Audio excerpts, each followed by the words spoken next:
Lisa the Painful is one of my favorite games of all time. One of the main draws of the game for me is the huge variety of party members available to you. There's one small issue with them though.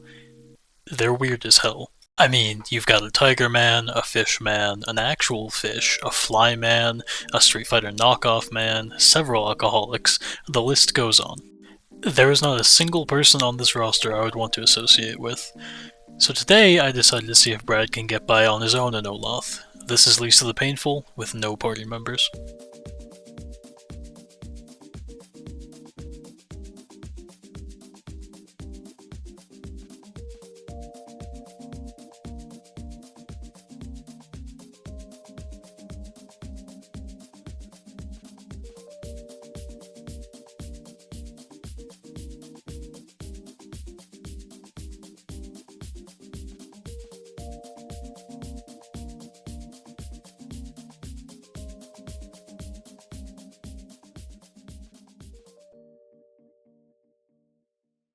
Our journey begins with a long, unskippable intro sequence that involves a baby named Buddy and a lot of drugs, which is always a good combination. We are then introduced to the first of many dead weights of the run, Terry Hintz, and our first enemy, a dog named Cheese Legs.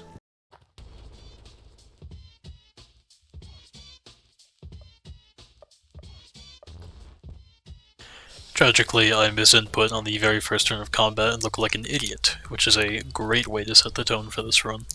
In spite of that grievous error, we managed to defeat Cheese Legs the dog. And hey, there's the skill I wanted to input earlier. Unfortunately, I am a bitch, so I opt out of pain mode, and Terry insists on joining my party, so run failed. We learned that Buddy has been kidnapped, and Terry insists on joining the party a second time, so run double failed. I end up just having Terry guard every turn and not do anything else, so I can technically count it as Brad alone doing the work. And after a few very uneventful encounters, I am able to make the easiest decision of my life. I continue on in a cruel, Terry-less world, and manage to make it to the first major hub of the game. A Mother 3 cosplayer dies on the roof of a truck, and we learn that Buddy has been taken to a factory. Tragically, Brad is directionally challenged and goes to the drug factory instead of the kidnapped girl factory. Joy is going to be essential in this run though, so I'm not complaining. We make a quick detour to do some very essential grinding that will give us more defense and special defense. I then fight my first Joy mutant, Punkert.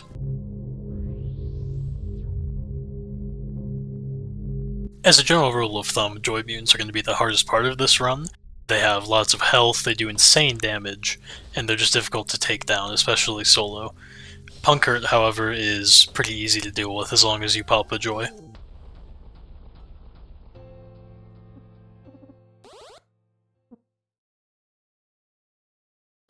I decide to do a bit of quick grinding with the shadowy figures to get a level, and then it's off to Rando's territory. Rando's men aren't too fond of me for some reason I can't figure out, and so I quickly dispatch them and go on my merry way. 5 more of Rando's men stand between me and the generator that will be very necessary for this run's completion, so let me tell you a bit more about combat in Lisa the Painful while you watch me decimate them. Brad can press one of 4 buttons up to 5 times. Certain button combinations give him combos that activate skills, so for example, WAWA, which you'll see me using a lot, is Machine Gun Fists, WSD is Fireball, and so on. Joy is another crucial aspect of combat in Lisa. When Brad is suffering Joy withdrawal, his physical attacks do no damage, although skills will still work. When Brad is high on Joy, overjoyed as it's called, he does critical hits with every attack. Anyway, I systematically delete the rest of Rando's men one by one, and I feel a little bad doing it. But not bad enough to not kill them. One of them even gives me a helpful tip that will almost certainly never be useful.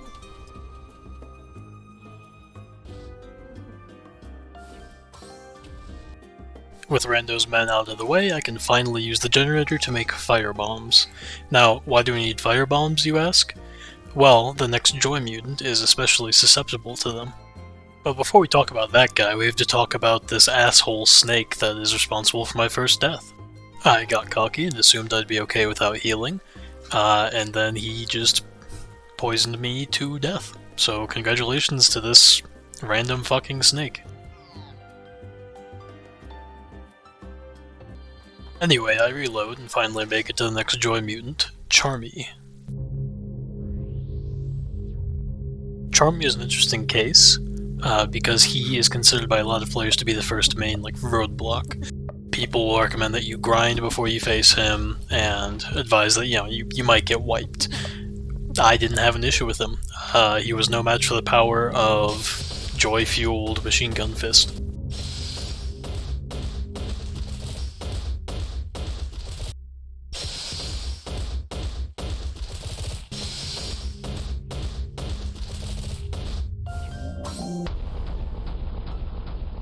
With Charmy out of the way, we can get our first major key item, the Child's Bicycle. The bike lets us move faster, but even more importantly, it lets us jump 1 tile gaps, which is needed to get to the factory.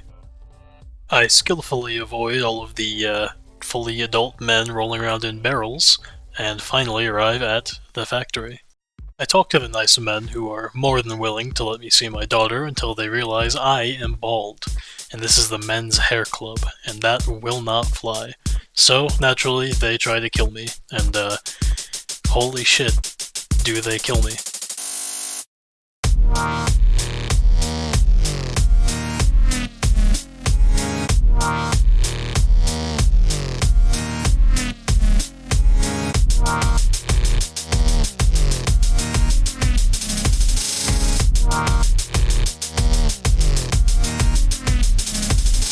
After one more embarrassing death to the men's hair club, I decide it's time for me to go and grind a little bit. I skillfully run into all of the fully adult men rolling around in barrels and kill them for experience. A few levels and several dead barrel babies later, I'm ready to take on the men's hair club. I barely cling on to life after their first turn, but with a couple diesel firebombs and some joy, I am able to take them out.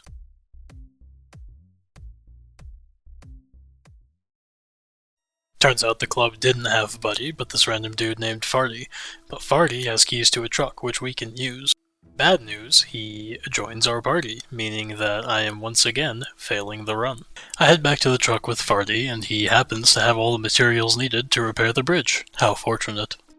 I make my way towards the second main area and almost get run over by a car. Thanks to my cat-like reflexes, I avoid it, along with the large man trying to ambush me immediately afterwards. Once he's been dealt with, we move on to the next boss, Sweet Tea Rakim. Rakim's main gimmick is that he has a low chance of using an insta-kill move, which permanently kills your party members. Obviously, I don't really care about that. If anything, I'd be glad to get this guy off my hands. Rakim goes down to, you guessed it, Machine Gun Fist, and with him out of the way, we move on to our next mandatory party member, Percy. I save the poor man from a spider while he's in the middle of taking a shit, and he repays me by ruining my run for the 4th time, so thank you for that one, Percy. My good friend Rick helps me deal with my frustration in a calm and reasoned manner.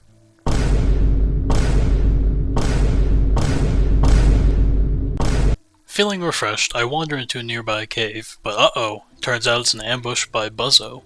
Tragically, Buzzo forces my hand, and I am forced to make the second easiest decision of my life and let him kill Farty. We are now down to 1 dead weight in the party, and we get a cool motorcycle sequence that really makes you feel like Ryan Gosling from Drive.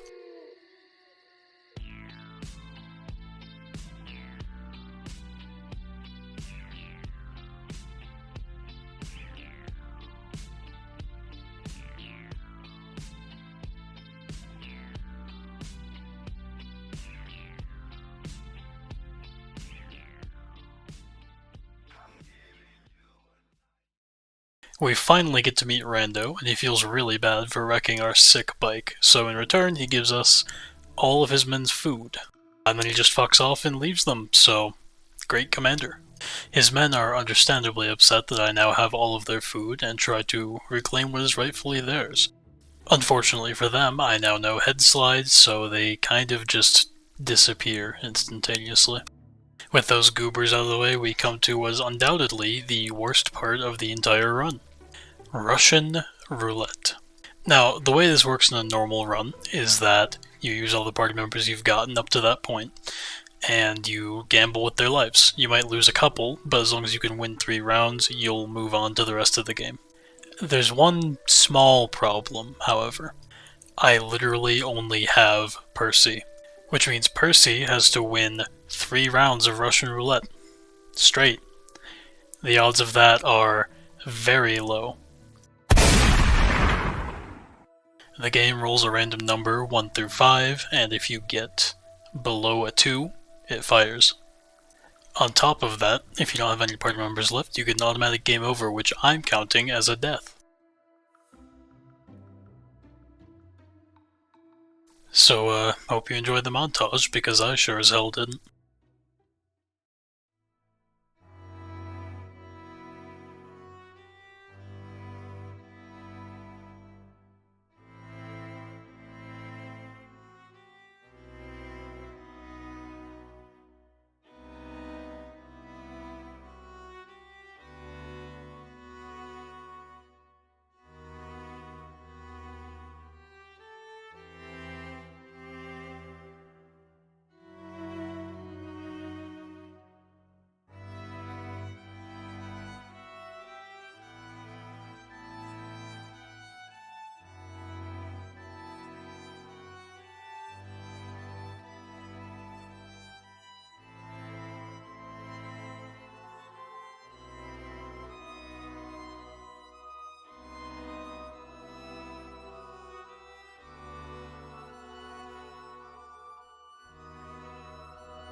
Finally, after 24 deaths and 45 real-life minutes, I got the God Run.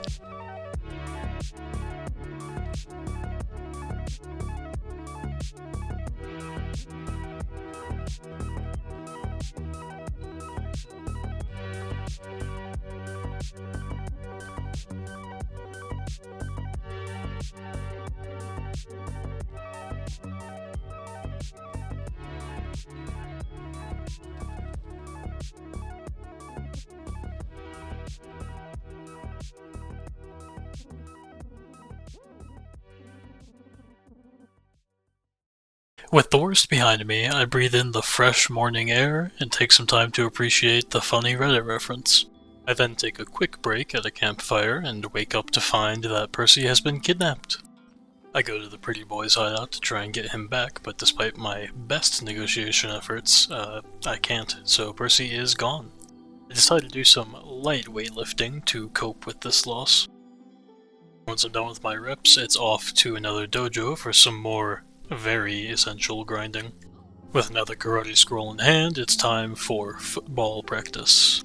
I run some classic hammer drills with the fellas, and even do a bit of scrimmaging. He'll be fine, he just needs to walk it off. Finally, I head to my second job as a construction site supervisor, and calmly remind my employees that they are not unionized and are not entitled to breaks. I then create the saddest doomed yaoi since Gojo and Geto.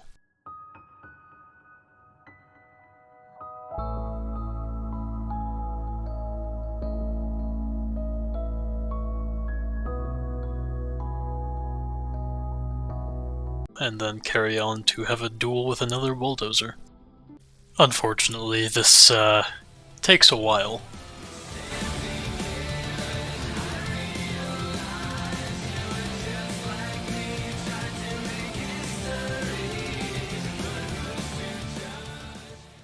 With my employees properly disciplined, I'm able to collect some TNT and diesel firebombs, both of which are essential to progression.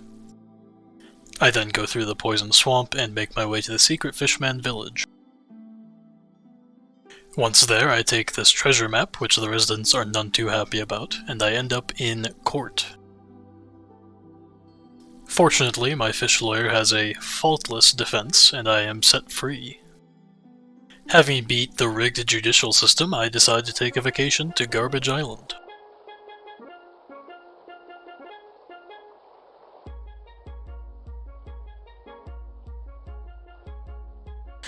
Admittedly, there's not a whole lot to do on Garbage Island except get party members, which is obviously out of the question for me.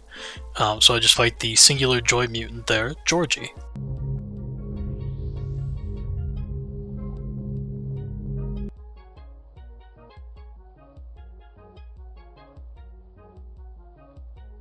Georgie goes down easily enough, and with more joy in hand, I decide to end my vacation on Garbage Island. My next stop might be the creepiest area in the whole game, which is really saying something. It's a neighborhood that has been overrun with mutated people, including our next joy mutant, Doctor.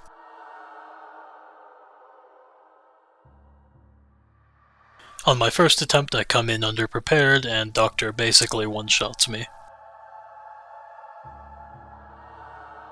Attempts 2 and 3 don't go much better because Doctor is faster than I am and can act first, which results in him doing a lot of damage. Finally, with joy and a well-placed machine gun fist, Doctor goes down. With the side areas out of the way, it's time to go to the main attraction of Area 2, Wally's. I watch a heartwarming rite of passage between father and son, as the son prays to God, seemingly, and gets a Happy Meal.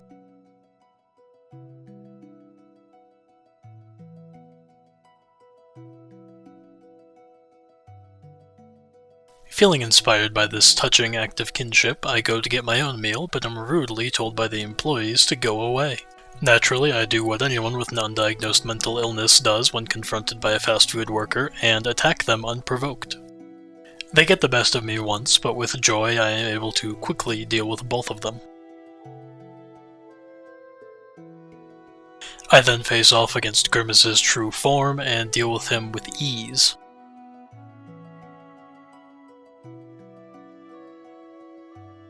Finally, I'm at Wally, what many people consider to be one of the harder bosses of the game.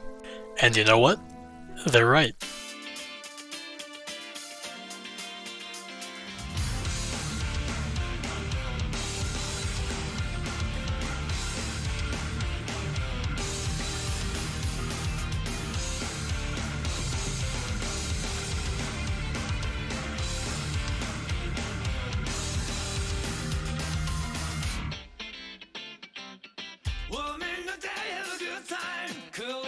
Have a good time, that's what I keep on saying till I lose my mind.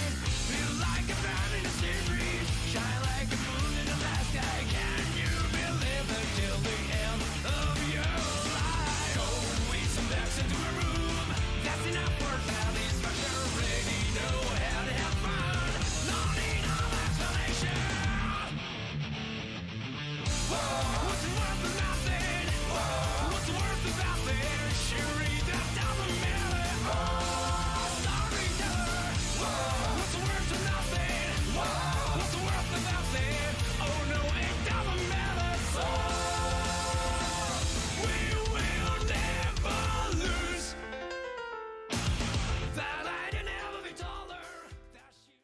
With Wally out of the way, things start to go downhill rapidly. We go through a whole series of hallucinations of Brad's father as spiders. Once we navigate our way through that nightmare, we are presented with another. Buddy's mask and a very ominous lightning JPEG. As it turns out, Buddy is in the cave right next door. How fortunate. However, she doesn't want to go with us. Unfortunately, she doesn't have much of a say in the matter, so Buddy joins our party. She's not playable, but if you want to be technical, this is the 5th time I have failed the challenge. We head back outside, only to be ambushed yet again by Buzzo and his men. Buzzo generously shares his joy collection with us, and Brad is so excited he accidentally takes 3 times the recommended dose and passes out. As it turns out, Brad took so much Benadryl that he ended up in End of Evangelion, complete with the giant, weird face monstrosity. However, where Shinji would complain and do weird things in a hospital, I use my fists. Upon returning to this mortal coil, I decide to go check out Rando's barricade, which has been ransacked. The fucking deer guy shows up again, and I've had about enough of him at this point, so I prepare to take him on and... Holy shit. Is that Terry?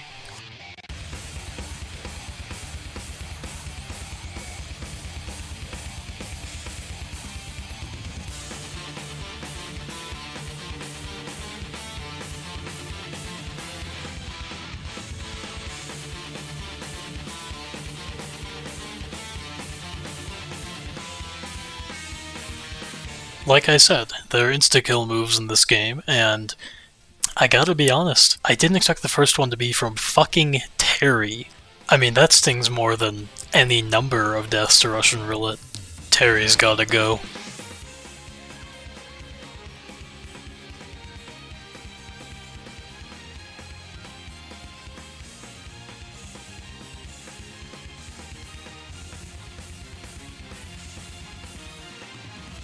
With my pride salvaged and my heart just a little heavier, I move on to deal with Terry's friends.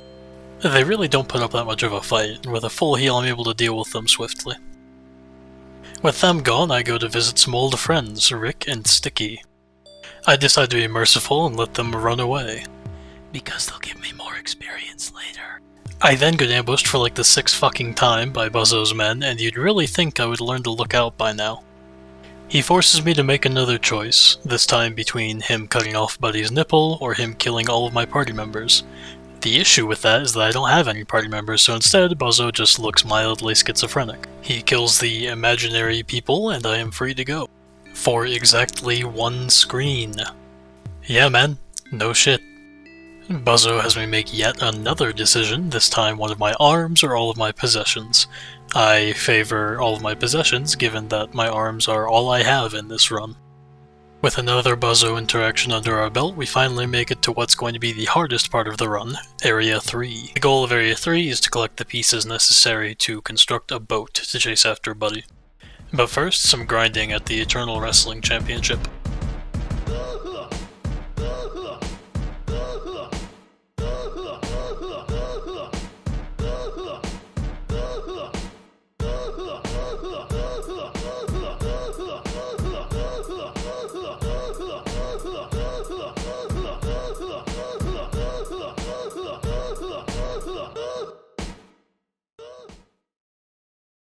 With the Eternal title belt in hand, we run some quick errands to get ready for the hellscape that is Area 3. Our first stop in Area 3 is this idyllic village for a race with none other than the fucking deer guy.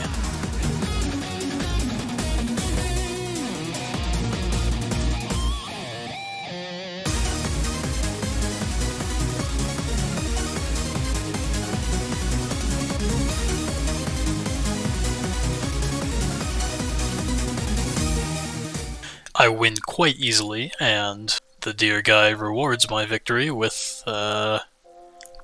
something I don't think I can show on YouTube. Our next stop is the snow area that is infested with suicide bomber football players. Once I make it through those, I am naturally rewarded with Snowman with a Gun. Snowman with a Gun is revealed to actually be Regular Man with Gun, and he also one-shots me. Humbled, I return and take my revenge on Snowman with Gun, and am then met by the world's last remaining NFL team. My reputation appears to precede me at this point, and they are none too happy with me.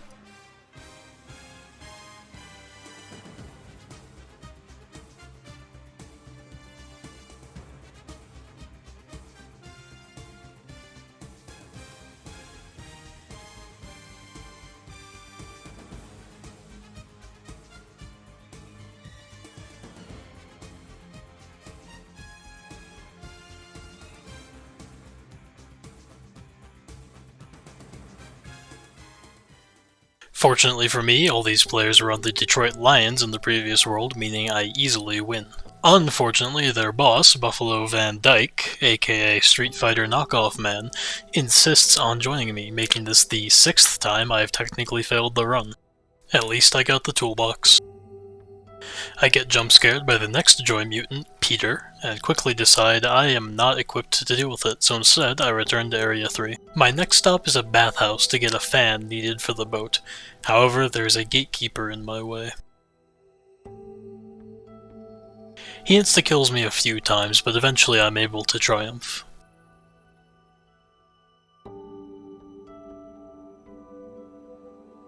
The bathhouse is pretty self-explanatory and not very noteworthy, so instead I'm just going to skip ahead to the boss of the area. This boat part's guardian is Han Tsunami and his goons. As you can no doubt tell by the lack of dramatic music or editing, I did not have much of a problem with these guys. They go down quickly and I get my fan. I make a quick detour for the final dojo, which is an ordeal. Some would say it's the hardest challenge yet.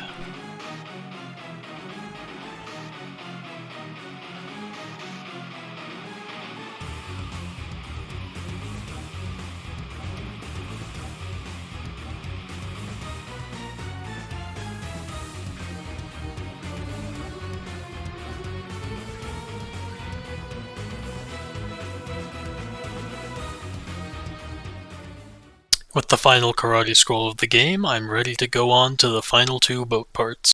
First up is Blood Moon Mountain, which I don't remember giving me too much trouble in a regular playthrough, so I assume it'll be fine here too.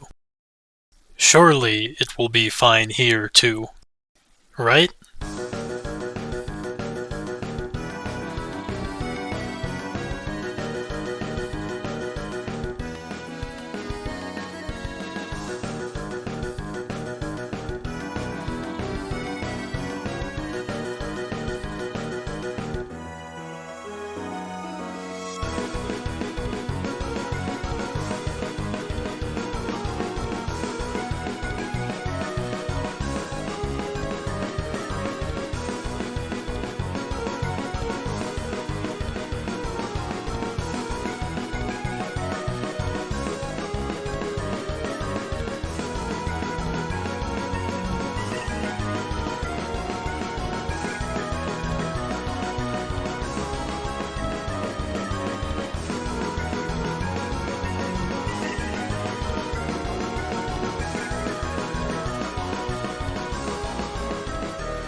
With newfound trauma under my belt, I get the Bloodwood and return to Area 3. Next, I find myself in Seesaw Valley, the area with the fourth and final boat piece. After some light puzzle solving that poses no threat to someone of my intellect, I find myself face to face with Hawk Hollywood. I had prepared extensively for this fight. Hollywood has an ability called Super Cool, which lets him generate stupid amounts of HP per round. It was entirely possible that I would be stun-locked in this fight, with him healing more damage than I could deal by myself. But I had the items I needed, I had the courage I needed, and I knew that if I persevered, I would surely be the victor. He didn't use Super Cool a single time and I killed him first try. We take those, I guess. With all the boat pieces in hand, I had just one bit of unfinished business before I ended the run. See, Lisa has a super boss named Satan. He has 80,000 health, a high chance of using insta-kill moves, and he is utterly ruthless. If I can't beat him, I can't really call myself a gamer. My first stop is a joy mutant named Beatty, who is guarding the keys to Satan's truck. Beatty is also pretty notorious for being difficult, but I found that with the power of a stunning headbutt, he wasn't much trouble at all. Keys in hand, I made my way back to the EWC, which is relatively close to where Satan's fight takes place. A hop and a skip later, I'm on my way down the mountain leading to Satan's truck. On the way down, let's talk strategy. Satan is immune to most things, but he only has a 50% resistance to stun. Thus, the strategy is going to be spamming charging headbutt and hoping that it just continuously stuns him. Now it's just a matter of applying that strategy. How hard could it possibly be?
With Satan down, the run is pretty much over, to be honest. In a normal playthrough, you just play as Brad alone from this point on anyway, so there's not too much different from a standard playthrough. I fuck up Sticky without a second thought and set out on my merry way with my new boat. After a quick detour to take care of Buffalo Van Dyke, of course. Tardy, the brother of Farty and Shardy, helps me build the boat, and we set off on our merry way. We make landfall, and Tardy decides that he wants the girl to himself, so I calmly but firmly remind him of his place. Buddy is indeed on the island, under the protection of Brad's father, Marty.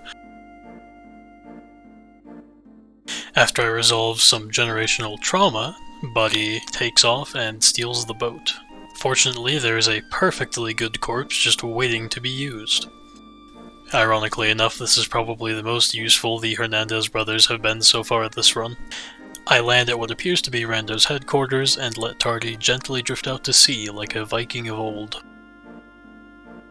I find a Buddy in the company of an Edward Scissorhands cosplayer who is reluctant to let her go.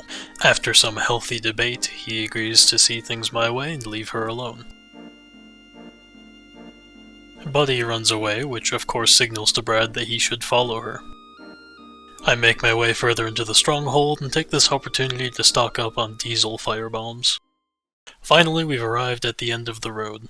Normally there's supposed to be a very climactic battle against your former party members here, but Brad has nobody, so the game doesn't bother. Instead, Buddy runs away into the rando army, and Brad drops one of the hardest lines of all time.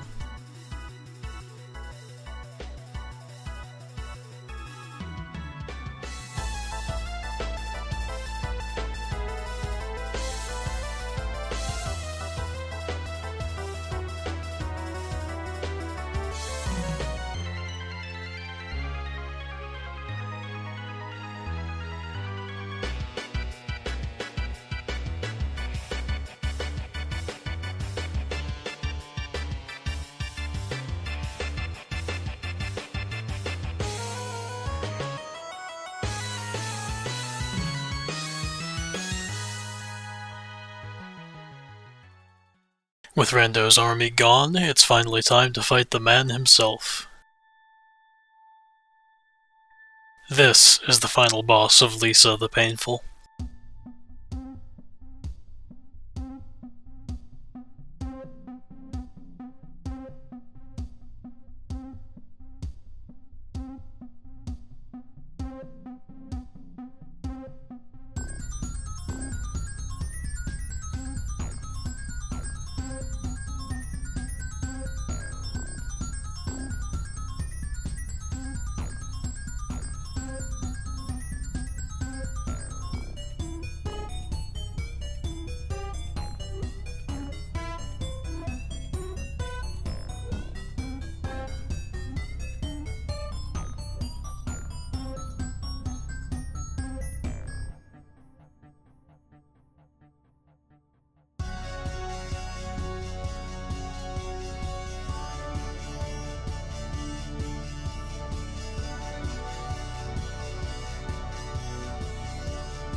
With Rando finally done for, Brad is able to, at last, be with Buddy. Buddy, however, has had enough, and drops a line that emotionally devastates both Brad and me. Then, one of the most heart-wrenching sequences in any game occurs.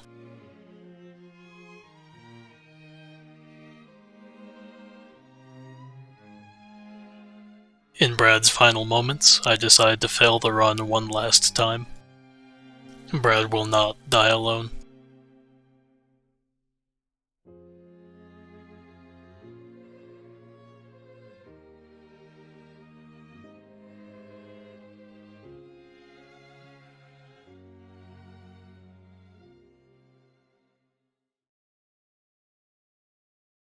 If you made it this far, I just want to thank you for watching. I'm obviously very new to this, and the support means a lot. I also want to take a moment to thank my brother for inspiring me to create. There should be more coming, so stay tuned.